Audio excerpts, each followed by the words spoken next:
Hello students, good morning. इस video में हम हिंदी का पार्ट 6 पढ़ेंगे जिसका नाम है ऋतुएं। ठीक है बच्चों, तो इसमें हम ऋतुओं के बारे में जानेंगे कि प्रत्येक ऋतु क्या बोल रही है। सबसे पहले दिया हुआ है प्रस्तावना। प्रस्तुत पाठ ऋतुओं एवं वृक्ष के संवाद पर आधारित है। संवाद मीन्स होता है बच्चों बातचीत। ठीक है, वृक्ष और ऋतुओं के बीच इस पाठ में बातचीत होगी। ठीक है, तो उसी पर आधारित है। ऋतुएं 3 प्रकार की होती हैं, वर्षा, सर्दी और गर्मी। ठीक है, उन्हीं सभी के बारे में हमें इस पाठ में पढ़ना है। इसमें प्रत्येक ऋतु अपने बारे में बता रही है। ठीक है, तो चलिए स्टार्ट करते हैं। शांत भाव से खड़े वृक्ष ने घास को कुम्हलाते हुए देखा।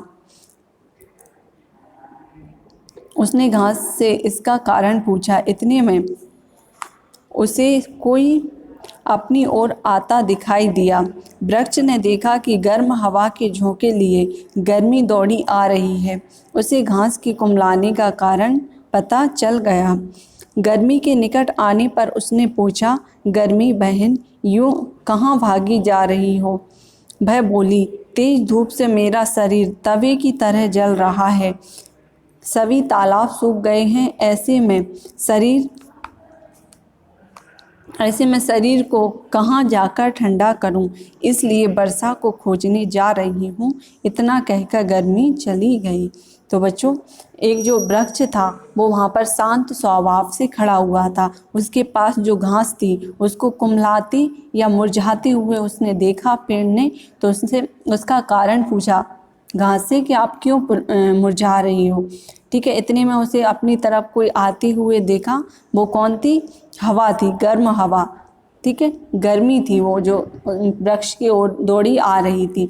तो वृक्ष ने पूछा कि दौड़ी कहाँ जा रही हो? तो उसने बोला कि मेरा शरीर तो इस गर्मी के मारे, धूप से मेरा शरीर तो तवे की तरह जल रहा है, इसलिए मैं कहाँ जा रही हूँ? वर्षा को खोजने। ठीक है, इतना कहकर गर्मी वहाँ से निकल गई। आगे चलते हैं। वृक्ष बहुत दिनों से अपनी जड़ों की ज़रूरत अनुभव कर रहा था। कुछ दिनों बाद आकाश में काले बादल छा गए। जोर से बिजली कड़की और पानी बरसने लगा। घास की कुम्हलाहट दूर हो गई। वृक्ष के पत्ते भी धुले धुले से हरे और साफ नजर आने लगे। वृक्ष और घास ने एक दूसरे को देखा और मुस्कुरा दिए। तो कुछ दिनों बाद क्या हुआ बच्चों? काले काले बादल आए, बिजली कड़की और पानी बरसने लगा। इससे क्या हुआ?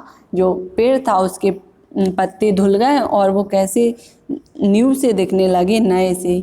ठीक है, और जो घास थी उसकी कुम्हलाहट भी दूर हो गई। ठीक है, तो वो एक दूसरे को देखकर मुस्कुराए। आगे, पानी बरसते रहने से वृक्ष के आसपास पानी एकत्र हो गया। कीचड़ भी बहुत हो गई। इतनी अधिक वर्षा से वृक्ष भी परेशान हो गया।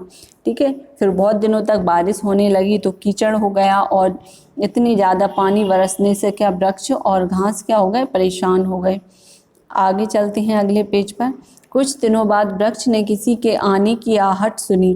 अरे, है तो वर्षा है। वर्षा बहन, कहाँ भागी जा रही हो? उसने पूछा। वर्षा बोली, भाई वृक्ष, देखते नहीं चारों तरफ कीचड़ ही कीचड़ हो गया है, चलने को भी रास्ता नहीं है। मैं तो जाती हूँ सर्दी बहन की खोज में। इतना कहकर बौछारें छोड़ती वर्षा चली गई।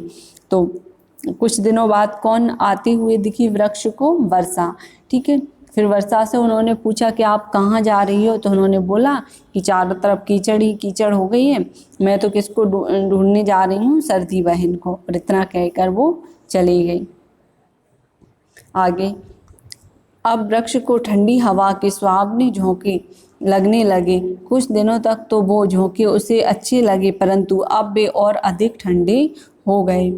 इधर 4 दिनों से सूर्य देवता के दर्शन भी नहीं हुए थे। हर समय आकाश में कोहरा छाया रहता है। धूप न निकलने से ठंड और भी अधिक बढ़ गई है।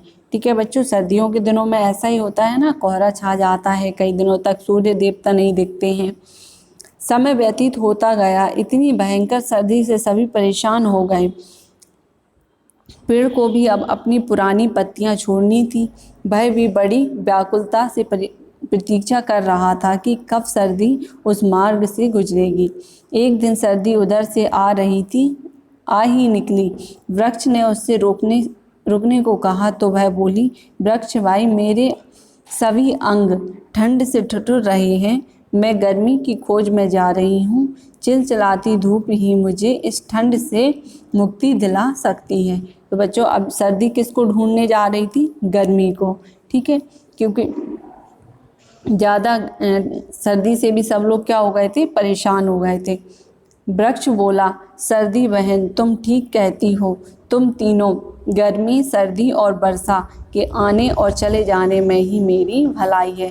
तो बच्चों, अगर एक ही ऋतु, जैसे कि वर्षा ऋतु ही लगातार रही, सर्दी और गर्मी नहीं आई, तो क्या होगा? सब लोग परेशान हो जाएंगे। ठीक है, और अगर सर्दी सर्दी रही तब भी सब लोग परेशान हो जाएंगे, और हमेशा गर्मी रही तब भी सब परेशान होंगे। इसलिए तीनों ऋतुओं का आना जाना बहुत ज़रूरी रहता है। ठीक है, ये हमारा जो चैप्टर था वो पूरा हो गया है।